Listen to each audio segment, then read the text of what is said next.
Boa tarde, internauta UOL e internauta Vírgula. Esse é o primeiro bate-papo da parceria Vírgula e UOL. A gente recebe o artista plástico e educador Daniel Azulay. Tudo bom, Daniel? Tudo bom, Priscila. Que bom encontrar você e seus amigos, aqui os ouvintes do UOL. Ouvintes e internautas. Internautas, é. O Daniel está aqui para falar dos projetos dele, falar dos anos 70 e 80, que ele foi muito famoso fazendo brinquedo com sucata, com bexiga, amarrando bexiga. Eu estava até contando aqui que eu lembro que eu fui uma vez nas férias num shopping no Rio e tinha lá um centrinho, lá um stand, que você fazia desenhos e amarrava bexiga. Eu morro de medo daqueles barulhos da bexiga estourar até hoje. Tinha aflição? Eu acho que eu fiquei traumatizada, Daniel. Olha, chamava-se Bola Mania. Você sopra, você cria. Eu não sei quantas bolas eu soprei, mas eu sei que eu trouxe para o Brasil as bolas, as esculturas com bolas, e o evento Bola Mania inaugurou os principais shopping centers do Brasil, né? Só no Barra Shopping foram 80 shows seguidos. Depois a gente foi nos shoppings da rede e outros shoppings também. Às vezes eu acordava e saía do hotel para o shopping, eu já não sabia se eu estava em Belo Horizonte ou perto de Minas, sabe, em outra cidade, onde tinha shopping também, no Paraná, tinha em Curitiba e São José dos Pinhais, por exemplo, que tinha acabado de inaugurar o shopping. No início dos anos 80, a indústria de shopping centers estava vamos dizer, florescendo, né, surgindo o shopping. E eu inaugurei os principais com esse evento. Legal, Daniel. Nos anos 70 e 80, você estava no ar na TV com a turma do Lambi Lambi e a oficina do desenho depois. Isso. Como que você criou, como que você começou a desenhar? A turma do Lambi Lambi fez muito sucesso. Como que você começou a dar seus primeiros traços? Os desenhistas me perguntam muito, eles têm curiosidade e as pessoas em geral querem saber de onde nasceu a turma do Lambi Lambi. Cada personagem é um pedacinho, é uma faceta da minha personalidade. São 8 personagens. Eu sou geminiano, então eu realmente tenho muitas facetas. E eu comecei desenhando alguns personagens, os principais vieram primeiro. O professor Pirajá, que é o sábio coruja. Aí ele não podia ficar sozinho, ele tem uma secretária, cozinheira e cobaia das pesquisas, porque ele é um pesquisador, é a galinha Chicória. Depois a vaca Gilda, que é uma espécie de Carmen Miranda, uma prima-dona solitária e muito romântica, a vaca Gilda. Aí ela tem um namorado bufunfa, que é um elefante que contracenou nas tirinhas em quadrinhos. E vieram as crianças depois, a Ritinha, Damiana, Pita, aquele das bolinhas, né, do pitoquinho, e o palhaço Tristinho, que é o meu amor, minha paixão pelo circo. Eu coleciono tudo sobre o circo. Hoje o circo ficou muito reduzido ao Cirque du Soleil, mas eu fiz um especial para Bandeirantes nos anos 80, todo ambientado no Circo Garcia, que foi um dos circos mais tradicionais do Brasil, né? Tem livros sobre o Circo Garcia, enfim, ele já acabou. Eu fiquei muito triste quando saiu no jornalismo da TV brasileira que esse circo tão tradicional estava acabando, falindo, né? Enfim, eu vivenciei muitas coisas bonitas na televisão do universo das crianças, e a turma do Lambi Lambi é o fotógrafo da praça, que lambia as cópias no tempo antigo dos meus avós, né? Não é do meu tempo. O fotógrafo do Lambi Lambi é aquela caixa com tripé que tira fotos dos casais de namorados na praça, fotos para documento. Pouca gente deve conhecer o que é uma máquina Lambi Lambi. Hoje com a digital, ninguém deve fazer ideia. Vou passar para a pergunta dos internautas, Daniel. A Cocota manda a primeira. Na verdade, ela pergunta o que a gente acabou de responder. Boa tarde. Em quem se inspira para criar os personagens? Em quem se inspirou para criar os personagens da turma do Lambi Lambi? Aliás, em quem se inspira para criar seus vários personagens? Além de você, alguém da sua família, alguma coisa assim também inspira? A Ritinha, por exemplo, que tem um laçarote grande na cabeça, era uma foto da minha mãe, pequena, com 5 anos de idade. Eu vi essa foto, sabe, da menina com o lacinho na cabeça. Então ficou assim, é bem diferente da Damiana. Aí o Piparote, o Pita, e os personagens foram criados para tiras em quadrinhos. Então é muito interessante você criar roteiro para uma tira que tem princípio, meio e fim e tem uma situação engraçada. É um grande exercício de imaginação. Eu dei palestras em São José dos Campos, num congresso de História em Quadrinhos, explicando esse timing, que é muito parecido com o comercial de televisão. Que você tem 1 minuto ou 30 segundos para contar uma história e vender um produto, sabe? E durante, acho que pelo menos quase 10 anos, eu desenhei quadrinhos para jornais E a Turma do Lambe Lambe começou nos quadrinhos, depois foi para a televisão. Legal. A Carola quer saber um pouquinho mais sobre o projeto Crescer com Arte, como ele funciona, quem pode participar, como que faz para participar. Olha, que ótimo, que bom a Carola ver você se interessar e saber do projeto.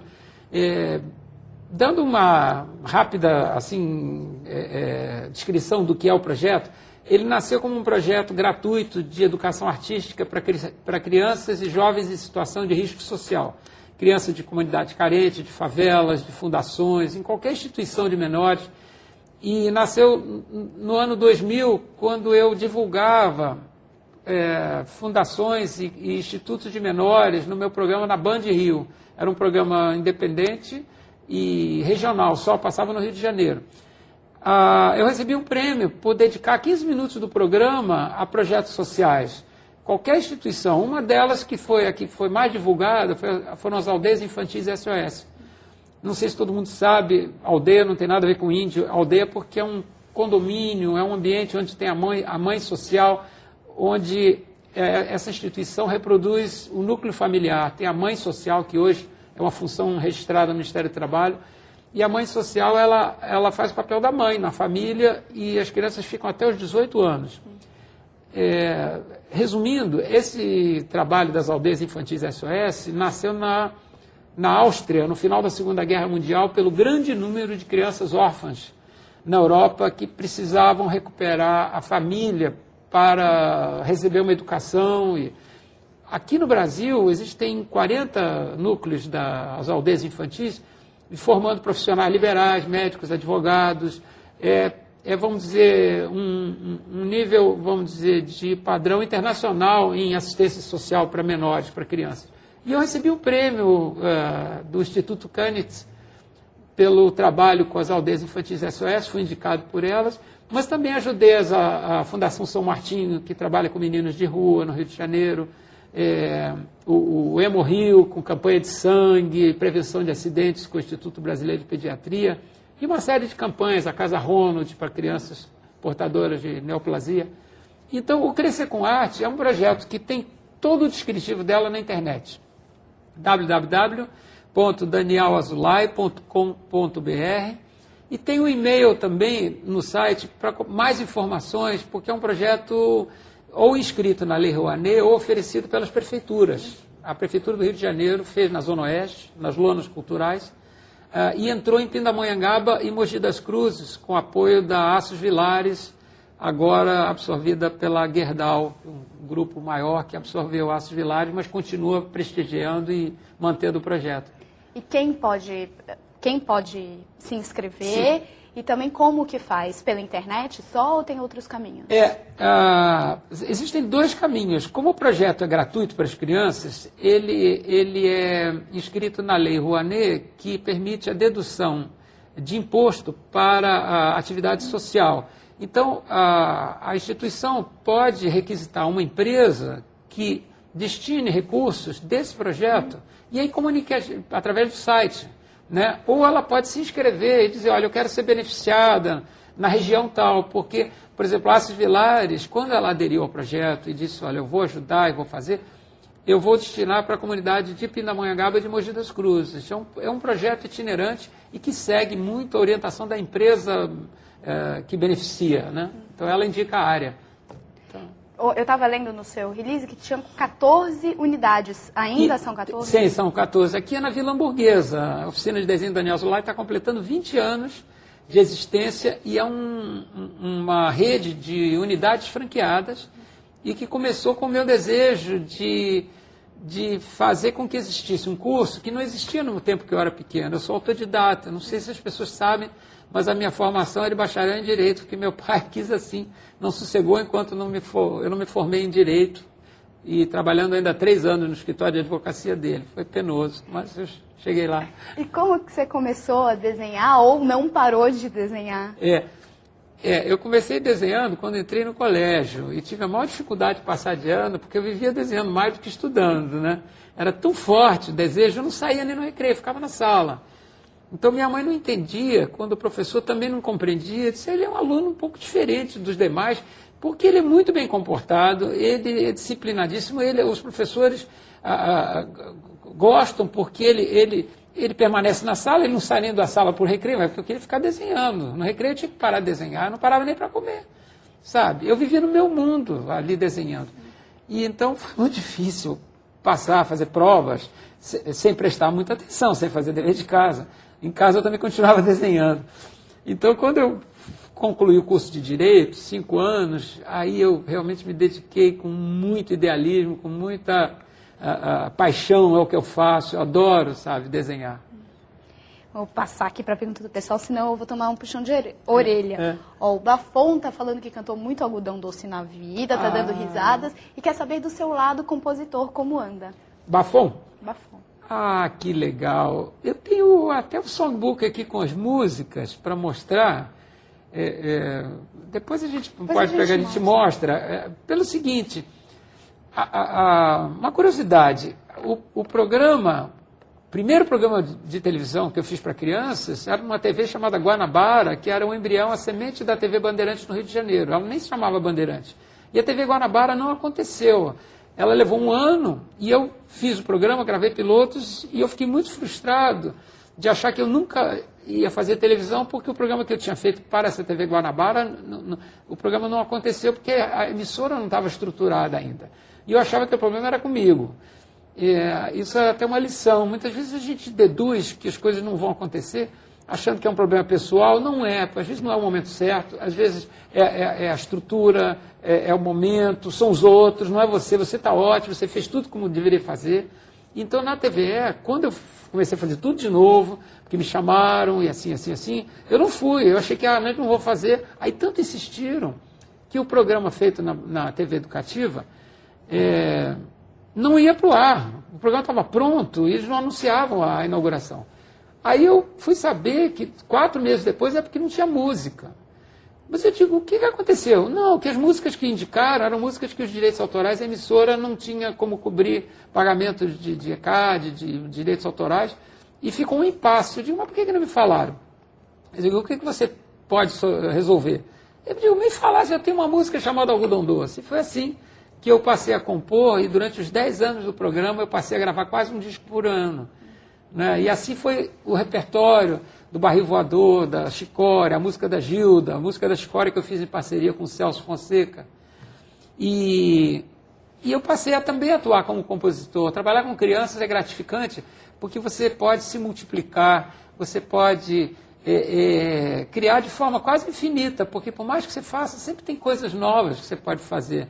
Isso é muito fascinante, é um prêmio que eu acho que recebi de poder ter me dedicado a crianças agora por mais de 30 anos, né? Legal. A Carola volta aqui para falar sobre o seu trabalho em arte contemporânea, que ela falou que soube que você tem um trabalho bem bacana. Quer saber se é relacionado ao público infantil também e onde ela pode ver suas telas. Ah, que ótimo. Tem uma galeria virtual. Olha, vou falar devagarinho. www.danielozolai.com.br é o site onde tem tudo da Turma do Lambi Lambi, das oficinas de desenho. Mas se você quiser para arte contemporânea, você vai digitar a mesma coisa, www.danielozolai.com.br, aí barra Contemporary Art, em inglês, ART, não tem S, arte contemporânea em inglês, Contemporary Art. Por quê? O site está em inglês para o mercado internacional. Quando eu fiz a minha exposição na Finlândia, em 2007, em 2006 eu fiz uma grande exposição no Rio de Janeiro, minha 11ª exposição. E fui para a Finlândia e depois me convidaram para fazer em Estocolmo, com uma palestra na Universidade de Estocolmo sobre o meu trabalho social. A arte contemporânea é para adulto com imaginário infantil. Eu tenho temas infantis misturados. Eu tenho colecionadores que são adultos e jovens colecionadores na faixa dos 30, 35 que assistiam ao meu programa. Então, eu fico muito feliz de ver que a minha inspiração, vamos dizer, de criança, do meu trabalho com o público infantil, continua a crescer e a se multiplicar numa nova linguagem. A arte de galerias, a arte contemporânea, ela é fascinante porque não tem fronteiras, é uma língua universal. O Juca quer saber sobre seus programas, se você está em alguma TV aberta ou só no Futuro e no Rá-Tim-Bum. Olha, tem uma rede de televisão sondando a minha volta quando soube de um livro de 35 anos da Turma do Lambi-Lambi, 35 anos de alegria. Pelo seguinte, eu já estou no Almanaque da TV, da Rede Ouro, no Almanaque dos anos 80, todos esses livros colocaram uma página inteira registrando os personagens, o algodão doce, as músicas e tudo. Esse momento da televisão brasileira, e que influenciou realmente uma geração inteira. Eu fico feliz, sabe, pelos depoimentos que as pessoas mencionam isso. Então eu comentei na Rede Ouro que eu queria ter um livro inteiro sobre o meu trabalho, porque mais de 30 anos e ainda não tem um livro definitivo com todas as referências, fotos, desenhos. Então esse livro vai sair em meados do ano que vem para a Bienal do Livro, de 2010. E a emissora está já sondando, sabe, eu não posso dizer o nome, sabe, mas é uma rede de televisão aberta, sabe, pensando em fazer um programa para criança e para o jovem de hoje, né? Legal, já que a gente está falando de programas de TV, tem duas pessoas que perguntam coisas relacionadas a isso. A primeira é a Malu, que ela está comentando que você foi um dos primeiros a fazer brinquedos com sucatas e brincadeiras mais educativas pela TV. Ela quer saber como você vê os programas infantis de hoje em dia. Olha, deixa eu fazer um paralelo. Eu venho de uma época que não tinha computador e eu fazia programa de televisão com uma câmera só e com um mínimo de recursos. E é coisa meio de doido, porque com menos recursos eu estava, vamos dizer, buscando uma linguagem que trabalhasse o raciocínio das crianças, numa palavra que hoje é tão comum, mas que não existia na época, que é interatividade, multimeios, você sensibilizar a pessoa do outro lado, a pessoa em casa, né, o espectador, a pensar, a construir, trabalhar a coordenação motora, fazendo brinquedos com material reciclado. Não se falava em reciclagem. Eu parei de fazer brinquedo de rolha, porque os pais pediram, pelo amor de Deus, eu estou tendo que comprar vinho e vinagre para tirar a rolha. E a cortiça já está sendo substituída pelo plástico. Aí eu comecei a usar as caixinhas de ovos, que começavam a surgir o isopor da Stereopac, daquela caixinha moldada, né? E não existia videogame, então eu dividia a tela em 4 e fazia uma bolinha andar, a minha gravatinha, 4 caricaturas minhas, só uma tinha uma gravata borboleta. Aí quando eu dava o sinal, a gravatinha circulava e posava no número 1, no 2, no 3 ou no 4, e tinha um reloginho. E as crianças podiam jogar em casa. Isso era o embrião do Nintendo, do Sega, do videogame, sabe? Você ter uma tela e brincar com o seu raciocínio e competir, porque as crianças, elas adoram jogar, elas adoram testar a habilidade, o reflexo visual e o raciocínio. O Enio está falando exatamente sobre isso de computador. Enio 40. Boa tarde, Daniel. É sempre um prazer recordar os tempos de criatividade na TV. Brinquedos e brincadeiras simples. Como é competir hoje com videogame, internet, esse mundo eletrônico, sem perder a ternura jamais? Boa, Enio. Que bom. Prazer em te ouvir, enfim, saber do interesse. Olha, tem perdas e ganhos. Hoje, vamos falar dos ganhos. A criança tem muita informação, ela rapidamente ela vai turbinar o desenvolvimento e o aprendizado com informações que facilitam você associar ideias, correlacionar você saber que uma coisa pode estar em função de outra e desenvolver sua inteligência, porque uma das características da inteligência é a capacidade de associar. Se você tem necessidade de produzir, de inventar alguma coisa, e você pega um objeto que pode ser melhorado, você associa uma semelhança de uma forma de você, por exemplo, transformar um zíper num velcro, sabe? São coisas parecidas, mas uma é mais prática que a outra, e você... agora tem fita adesiva para situação de emergência, que você não precisa dar ponto, você coloca um tape no corpo da pessoa, e aquilo já ajuda na cicatrização. O celular, o multitarefas e a multifunção. Como as coisas hoje têm tantas funções, né? Um celular tira foto, wireless, e você escreve, manda mensagem, torpedo, enfim, acessa o tempo. o iPhone, por exemplo. Eu acho que... E aí as crianças vão ficando multitarefas, né? Um pouco canivete suíço. Pois é, e aí quais são as perdas? Você falou que tem ganhos e perdas, falou dos ganhos e as perdas. As perdas é o acesso a tudo que existe de ruim, informação nociva, informação, vamos falar de crime, de drogas, de desvios, de perversão, de sexo doentio, de pedofilia, ou seja, a informação não autorizada, inclusive o hacker do crime, que usa a inteligência para clonar cartão, sabe? Quer dizer, mas sempre vai existir, eu acho, você pensar num mundo em que só tenha polo positivo, e é o risco natural, e todos nós nascemos com arbítrio, com a capacidade de decidir. Por isso é que eu acho que o elemento mais importante na educação é transmitir responsabilidade. O pai que consegue... Eu tenho uma filha de 26 anos, eu acho que a coisa mais importante que eu transmiti para ela é a responsabilidade, que hoje ela reflete no trabalho, na segurança dela, porque, sabe, ela dirige, ela, sabe, se conduz, cuida do corpo, sabe? Isso é uma coisa importante para pensar que responsabilidade é uma coisa legal que te abre os caminhos, você pode viver em segurança. Legal, Daniel, eu vou voltar um pouquinho só na pergunta da Malu, que ela perguntou como você vê os programas infantis atualmente. O que você viu de mais legal, assim, o último programa infantil que te chamou a atenção, e o que você acha do que está no ar? Olha, eu lamento, eu não gosto de criticar programas. O jornalista me pergunta muito o que eu acho disso e daquilo. Eu acho que tem que tentar o público infantil que vê esses programas.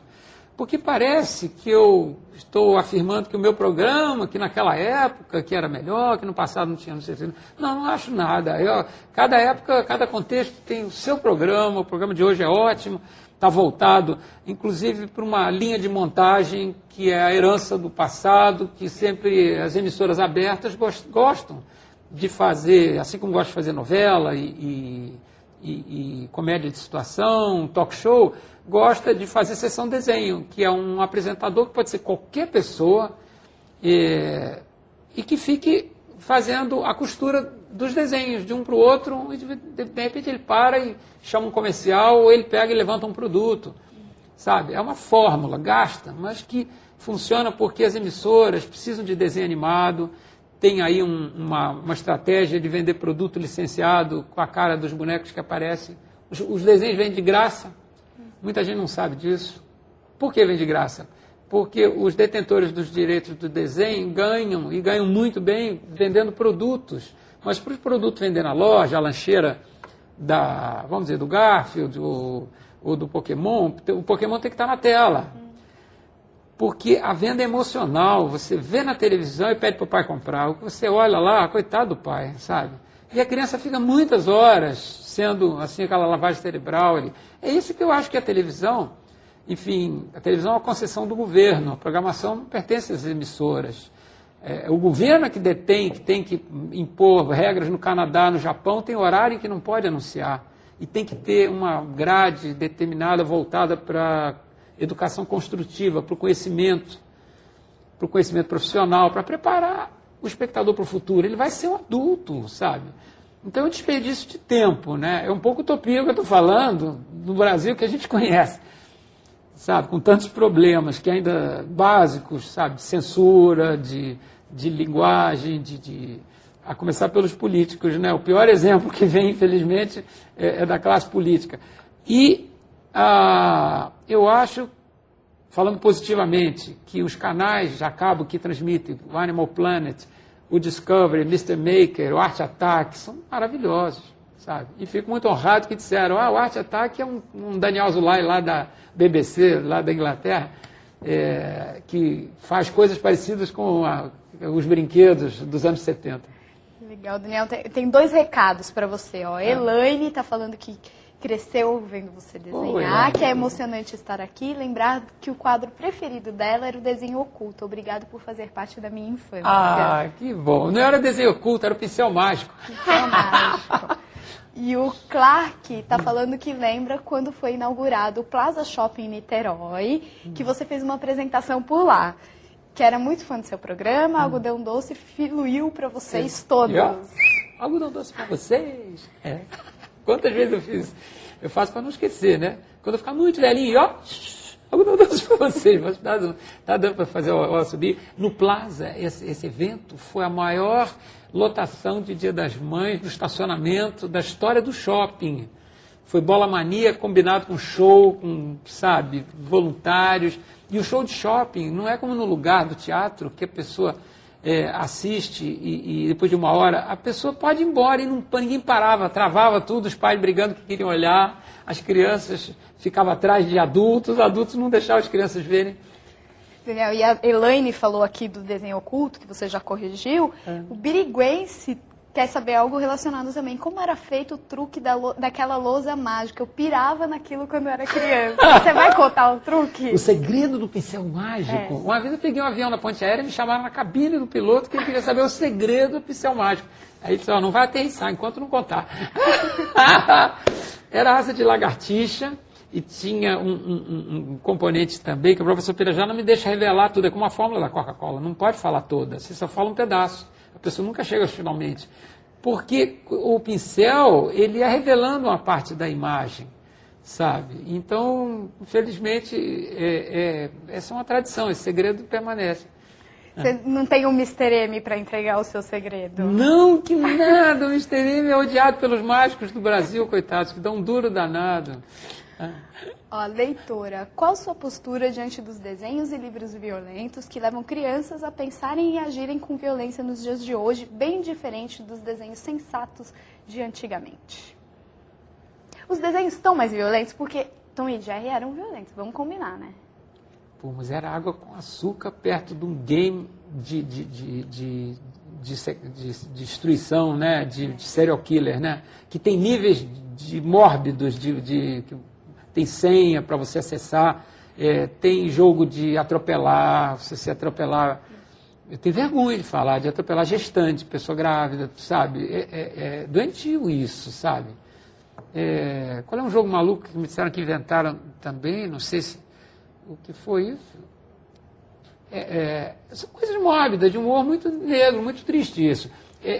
Pessoas que exploram, são proibidos esses jogos, né? Agora, a questão da violência, que sempre vai existir na indústria do entretenimento, os filmes de ação, é sinônimo de explosão e de sequestro. Sempre tem muito sequestro, né? Que tem que resgatar alguém, né? E a minha opinião não é que eles deformem a pessoa, mas eu concordo com a ideia de que uma criança mal formada, abandonada pelos pais, que fica, por exemplo, o pai colecionador de armas. Eu já vi isso no jornal, crianças de 7 anos que disparam, Columbine, aqueles tiros de Columbine na escola americana em que todos eram fanáticos e assassinaram, fuzilaram os colegas dentro da escola. Quando, vamos dizer, um jovem ou criança, ela tá caminhando por desvio, já por um problema ou por comportamento, como chama, TOC, transtorno compulsivo, e ela só vê filmes assim, com certeza ela vai ter ali uma influência altamente negativa, porque uma coisa vai somar a outra. Ela precisa daquilo para reforçar aquele espírito negativo, sabe, de destruição. Eu sou contra essas camisetas, sabe, ou é do Bull Terrier mostrando o cachorro, sabe, assim, só falta ter sangue nos dentes, no fear, sem medo, de ódio, caveiras. Por que tanta mensagem de ódio ao próximo, sabe? Será que uma pessoa com esse ódio ao próximo, se ele tiver numa situação que ele precisa da solidariedade do outro, se ele estiver se afogando com aquela camisa, ele gostaria de ser abandonado, não gostaria que o outro ajudasse?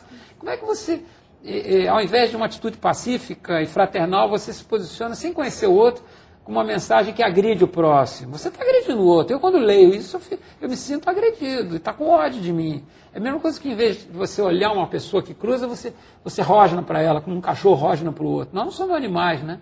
E as camisetas não devem ter comportamento assim. Falando ainda aí da violência, das crianças que veem mais desenhos, o Crescer com Arte é voltado mais para as crianças carentes, né? Isso, E os desenhos das crianças são diferentes de desenhos de criança classe média, essas que vivem situações, famílias desestruturadas, enfim? Olha, é impressionante, refletem. Primeira coisa são as siglas de grupo organizado, né, de CV, Comando Vermelho, PCC, dependendo da da região onde está. Eu, por exemplo, fiz uma oficina de artes em praça pública em Angra dos Reis, em frente à Bahia, para a Fundação Carlos Borges. Eu fiquei triste de ver uma área paradisíaca, né, com uma imensa favela que tem assim, no Porto de Angra, e já os desenhos da AR-15, sabe, de metralhadoras, as crianças numa área, sabe, que eu pensei que era tão nativa, de que era tradicionalmente colônia de pescadores, ela já contaminada pela violência da cidade grande, sabe? Então, uma cidade turística que devia ser preservada, que tudo, a favelização, ela parece que incorpora isso, e a venda de drogas, a boca de fumo consentida que começa a ter lá, ela começa a absorver as crianças, e elas desenham essa realidade, né? Depois você tem que fazer um trabalho de recuperar, dar um undo aí, de dissolver. Eu consegui nas minhas oficinas, nas gratuitas do projeto Crescer com Arte, as crianças começaram a desenhar a natureza, desenhar fundo do mar, viagens interplanetárias, desenhar a vida sadia, construtiva, aquela vida que proporciona um futuro. Porque essa das armas é o caminho mais curto, né, que abrevia na vida dessas crianças e jovens. E como você vê os terapeutas que usam o desenho para interpretar os sentimentos das crianças, que hoje em dia tem bastante criança que vai para terapia cedinho, né? Isso, e como não sabe falar tão bem, acaba se expressando por desenhos. Como que você vê esse trabalho? Olha, foi uma surpresa no meu aprendizado vamos dizer, dos primeiros 10 anos da oficina de desenho Daniel Zolay, que hoje tem 20 anos, de perceber que vários alunos eram terapeutas que mandavam para as oficinas, né? Por 2 motivos. Primeiro, porque as crianças se sentiam bem, gostavam. A aula é grátis. Chega lá, não precisa pagar, pode ver. Depois, se quiser continuar nas unidades franqueadas, ela se inscreve, faz a matrícula. E nós até já demos bolsa para crianças, enfim, em casos especiais, que as crianças tinham sofrido um trauma tão violento, de problema de crime na família, perdendo os pais, crianças órfãs. Mas os terapeutas recebem os desenhos depois dessa experiência na oficina para analisar e comentar com os pais ou com os tutores, crianças que perderam os pais, né, com os responsáveis, como é que essa criança está, vamos dizer, tentando se adaptar, né, a um trauma tão forte. E o que os terapeutas e psicanalistas infantis, como o Dr. Christian Gauder, me explicou que a criança, no set terapêutico, como eles chamam no consultório, ela não verbaliza, ela não fala. Ela fala, mas ela não simboliza, ela não consegue expressar em palavras. O trauma é exatamente o impacto de um drama, de uma tragédia muito forte, emocional.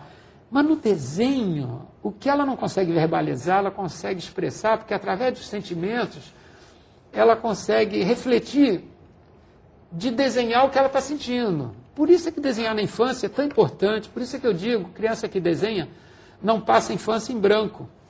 Os pais podem acompanhar o desenvolvimento dela, ela desenvolve um equilíbrio emocional, melhora a autoestima, sabe? E essas crianças que estão com apoio de terapia, elas têm uma melhora muito sensível e elas convivem com suas inseguranças de uma forma muito mais positiva do que se estivessem confusas. Legal, olha, Janete quer saber, voltando um pouquinho à história dos programas infantis, o que você acha da Maísa, aquela apresentadora de TV Mirim, do SBT? Olha, é uma boa pergunta. A Maísa, a Maísa é um produto da televisão. É uma pena. Nos anos 40, tinha uma Maísa no cinema que conquistou o mundo, né? Chamada Shirley Temple. Ela tinha 7 anos, a Shirley Temple. Era um prodígio, dançava, sapateava, representava em pé de igualdade com as maiores estrelas de Hollywood. E ninguém acreditava. Depois, no final da guerra, o mundo destroçado, querendo um entretenimento, ela encantou a vida, sabe, das famílias que precisavam, olhavam a televisão, iam ao cinema ainda, a televisão estava ainda no seu desenvolvimento, e as pessoas sentem a ternura, mas quem olhar um pouco mais em profundidade, vai perceber a manipulação pô, a palavra é forte, mas eu vou falar adestramento, sabe? Na época em que tinha muitos conjuntos infantis, ficou um marketing das gravadoras, tinha muitos conjuntos de crianças, uma vez a Veja fez uma denúncia sobre crianças amestradas. Ou seja, crianças que cantavam em playback e davam oi, oi, e depois davam tchau, e não tinham nenhum comportamento de criança, elas dublavam e eram crianças como aqueles macaquinhos treinados, sabe, que repetem as mesmas ações e passam a canequinha. Eram, vamos dizer, tirando o lado artístico, que muitos conjuntos foram muito bons e tudo, é sempre delicado esse relacionamento dos pais que empresariam seus filhos, até que ponto as crianças estão deixando de estudar ou estão sendo jogadas num circo, né, de compromisso, em que a criança, muitas vezes, a personalidade dela, a Shirley Temple foi uma adulta inexpressiva, depois foi embaixadora da ONU, assim, embaixatriz da paz, mas ela nunca mais representou, aquilo foi só na criança, engraçado, a veia artística dela. Será que ela acabou reprimindo isso? Eu acho que sim, ou então talvez o sentimento da infância roubada, porque ela não pôde viver a infância que as amigas viveram. A infância é a fase mais linda e necessária para construir uma vida adulta equilibrada emocionalmente. Então, se você não vive a sua infância, se você é um adulto em miniatura, você vira adulto muito cedo, você na fase adulta vai sentir falta, vamos dizer, de cumprir essas etapas. Por exemplo, mais notória, importante, a sexualidade da mulher, até ser mãe, dela dar tempo do corpo e da sua sexualidade, da sua sensualidade, chegar para ela absorver com romantismo, namoro, até chegar ao sexo. Sabe, quando o sexo vem antes disso tudo, é quase uma violência sexual, porque a criança não está preparada para aquilo. Tá certo. Vamos continuar aqui, Daniel, que tem muita gente mandando pergunta. Bom. A Clau quer saber se você já pensou em fazer um programa de TV educativo pela internet. Eu já fiz tantos pilotos, eu sou um artista de criança sofrido, eu adoro, mas olha, a televisão é uma coisa muito trabalhosa, porque eu não conheço a televisão como é feita, vamos dizer, na Globo, que tem tudo, tem Ana Maria Braga, eu gravei um programa com o Sérgio Grossman no estúdio ao lado dela, eu fiquei impressionado, um programa de culinária tem 30, 40 pessoas, assim, um staff, um negócio assim monumental, para quem fazia programa com uma câmera só, sabe, com uma equipe, às vezes, brigando, dando curto-circuito, muito problema, as pessoas ultra estressadas. Como é que será na internet? Eu fiz 2 especiais de final de ano no Canal Futuro, foram belíssimos, um foi premiado, o melhor programa latino-americano. A televisão para crianças hoje está muito mais difícil, porque as crianças assistem filmes como, vamos pegar assim um fantástico, Procurando Nemo, né? Vida de Inseto, a computação gráfica no cinema, um programa de criança na TV hoje tem que ter essa sofisticação de efeitos especiais, que não é só explosão, nem sonoplastia, é modelagem digital, é personagem com vida, né? Que você contracena com animais, né? Assim, com caricaturas, o desenho tem vida. Então isso tudo é caro de produzir. Você falou do Procurando Nemo, você gosta desses desenhos da Pixar? Eu adoro, eu fico maravilhado, Vida de Inseto. O Shrek, o concorrente da DreamWorks, também é exemplar, a técnica é boa, mas você sabe qual é a diferença entre a Disney e a DreamWorks? É que os executivos da DreamWorks são pessoas ressentidas porque trabalharam na Disney e montaram a sua empresa para concorrer com a Disney, para detonar a audiência da Disney. Não é que eu seja Disney maníaco, mas os roteiros, os enredos dos filmes da Disney, podem conferir, são imbatíveis, desde o primeiro Mickey, sabe, do Fantasia, do Pinóquio, do Dama e Vagabundo. Reparem a mensagem, a Cora Honey, ela escreveu sobre o Bambi, quando é 37, o Bambi, a mensagem ecológica não tinha chegado na década de 40 ainda, é maravilhosa, de preservação da natureza. Então, a sacação do pessoal da Disney em matéria de roteiro é imbatível, embora tecnologicamente todos estejam se nivelando. Legal. O fã do Azulay. Olá, Azulay, tudo bem? Quanta saudade dos seus personagens. Pepita, Chicória, Professor Pirajá, eles ainda existem? Olha, na TV Rá-Tim-Bum, né? Desde outubro do ano passado, mês das crianças, eu fiz um grande show, eram quase 10 mil pessoas no Shopping Nova América, no Rio de Janeiro, com a turma do Cocoricó. E eu fico feliz de ter esses amigos, né, do Galináceo, da Galinha Chicória, agora a turma do Cocoricó, e é muito bom. E o Cohen está falando que, primeiramente, assisti você na TV nos anos 80. Desde então, fiz uma longa pesquisa sobre sua vida, incluindo seus ancestrais. Inclusive, descobri o que significa seu sobrenome, Azulay. O senhor reconhece o significado do seu sobrenome? Tem conhecimento das suas origens antes de chegar ao Brasil? Olha, Azulay é um acróstico de um rabino Azulay da Idade Média, rabino cabalista. E enfim, eu não vou repetir todas, mas são virtudes, todas as letras, A, Z, U, L, A, Y. E é um nome que tem, na Espanha, meus avós vieram do Marrocos, né, judeus sefaradis, e essas origens da cidade de Fez, Tetuán, no Marrocos, e depois meu avô marroquino e minha avó espanhola, minha mãe portuguesa, e meu pai nascido em Curitiba. Então eu tenho uma ótima combinação aí, ibérica, brasileira, sabe, e lusitana. O Marcelo Carlo, como faço para adquirir fotos da turma do Lambi Lambi? Pois não acho na internet e gostaria de fazer uma festa temática com eles para minha afilhada. Puxa, tá vendo? Se a Cultura Marca já tivesse feito a decoração, um envelopinho, um kit no aniversário. Mas vai a gente chegar lá. Para gente esperar um pouco, essa TV, enfim, rede de televisão, está muito associado. O programa em TV aberta, uma das coisas boas é você poder abrir essa linha. Eu cheguei a ter 100 produtos licenciados quando eu estava na TV Educativa e na Bandeirantes, na Cultura, onde o programa era retransmitido aqui em São Paulo. Então, o marketing integrado, ele, como o próprio nome diz, ele está associado ao programa. No teu site ele encontra algum desenho, de repente? Fotos, encontra. E nas oficinas de desenho, com certeza, uma oficina pode enviar, as oficinas, assessoria de imprensa, nossa, 2611-6212, 021-2611-6212. Pode ligar para esse número e pedir a assessoria de imprensa que vai te enviar uma foto bem legal. E a gente vai fazer um desenho aqui, vamos? Depois, aguarde, internauta, vamos fazer um desenho, quem sabe você consegue desenhar, enfim. A Carolina, você ainda acredita na educação do nosso país, já que o sistema educacional está cada vez mais precário? Gente, eu tenho que acreditar no Brasil, né? Porque, sabe, e aí tentar embutir a educação, a saúde, a educação no trânsito, né?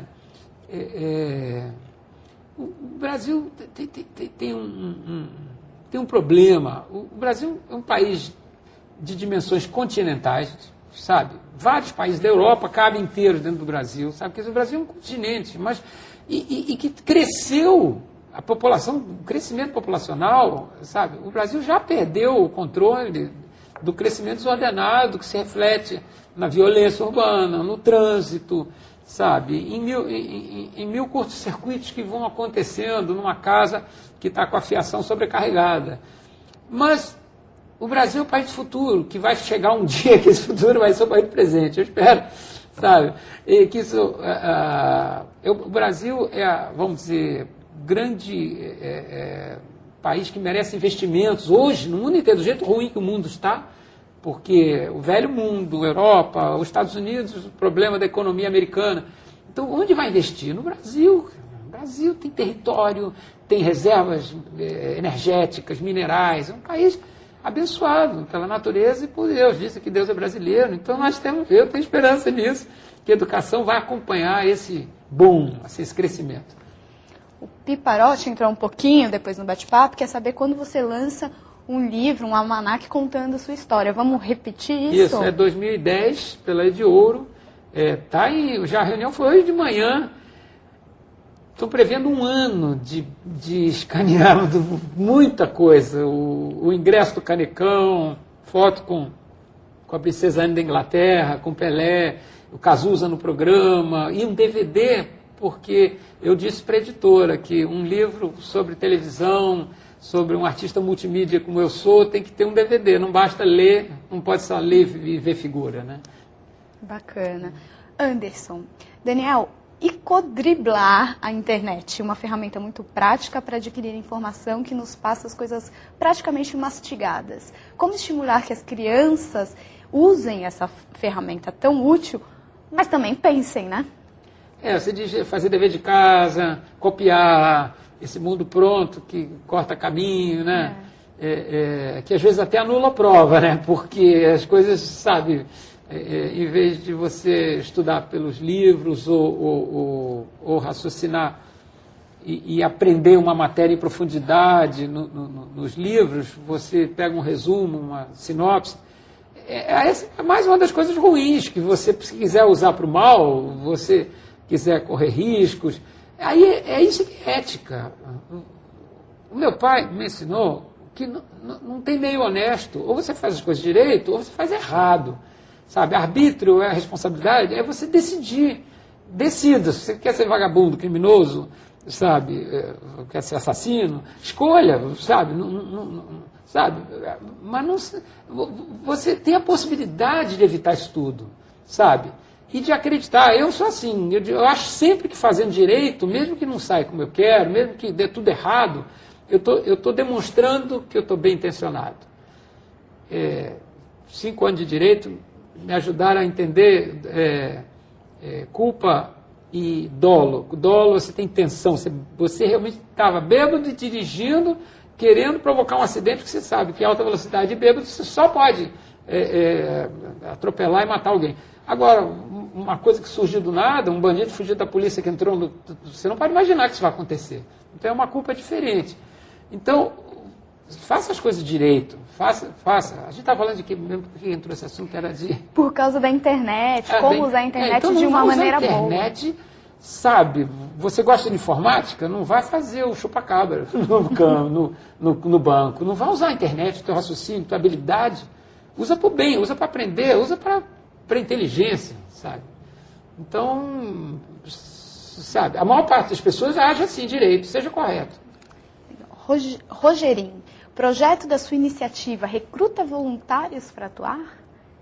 O Crescer com Arte? Isso. Olha, sim, tem as oficinas de desenho têm propostas de pessoas para dar aulas, sabe? No mangá tem muito, o mangá é um sucesso. Eu levei 8 meses para desenvolver uma apostila que eu chamo de decente, completa, honesta, com tudo que diz respeito ao mangá, com a Edna Van Foo, Ed Van Foo, que era roteirista, editora de revistas de mangá, com todas as variações, com todas as vertentes, denominações, estilos de roteiros.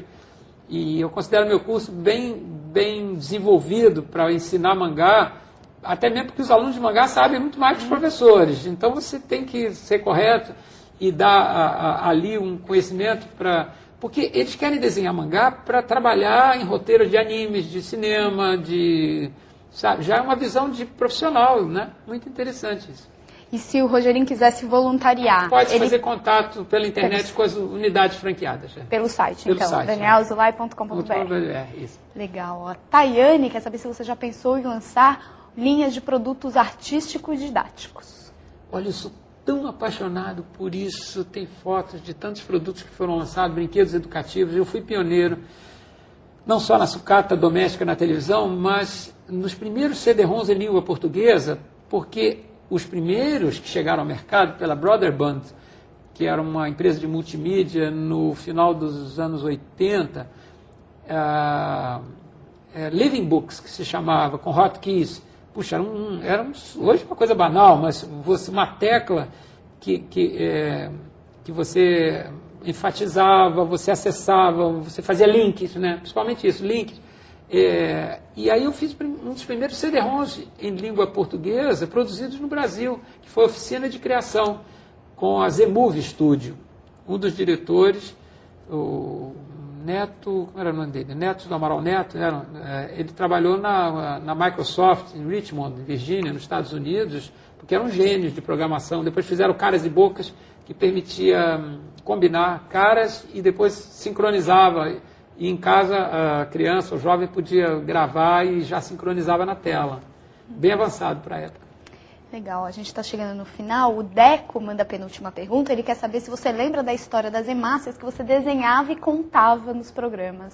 As hemácias eu não lembro nunca, que bacana. Falei sobre as hemácias, eu falei sobre as hemácias, sobre colmeias, abelhas, sobre saúde oral, dentição. Eu escolhia temas que as crianças precisavam conhecer pela importância para a saúde, sabe? Alimentação. Toda vez eu escolhi um tema que ajudasse de forma positiva, que as crianças surpreendiam os pais, né? Sabia, pai, que isso aqui, sabe, que escovar o dente diminui a cárie, que, sabe, depois das refeições ajuda muito você prevenir a saúde da boca. E, então esse deve ter sido um desses programas. A última pergunta é do GGG. Ele volta na história dos desenhos em 3D. Você não acha que essa febre de desenhos 3D atualmente tem a intenção de inovar, ou melhor, sair do comum? Você acha que as crianças não engolem mais isso? Não, engolem sim, e bem feito, né? Tem 3D. Aquele 3D de anúncio de dedetização é pavoroso. Esse anúncio tosco, né? Minha filha Paloma, que trabalha em marketing, desenvolvimento de produto, ela adora.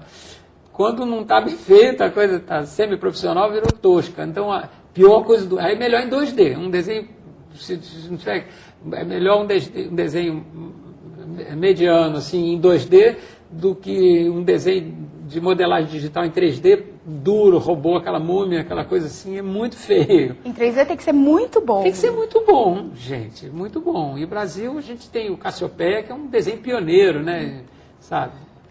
Legal, Daniel, super obrigada pela sua presença. Tá? Já acabou, passa rapidinho. Mas a gente vai fazer aquela surpresa de gravar para eles num desenho. Esperem. Quero muito agradecer sua presença.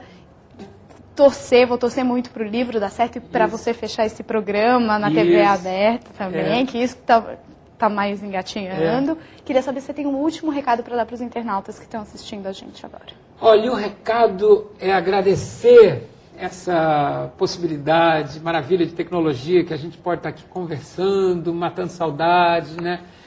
Lembrando de como era bom aquele tempo.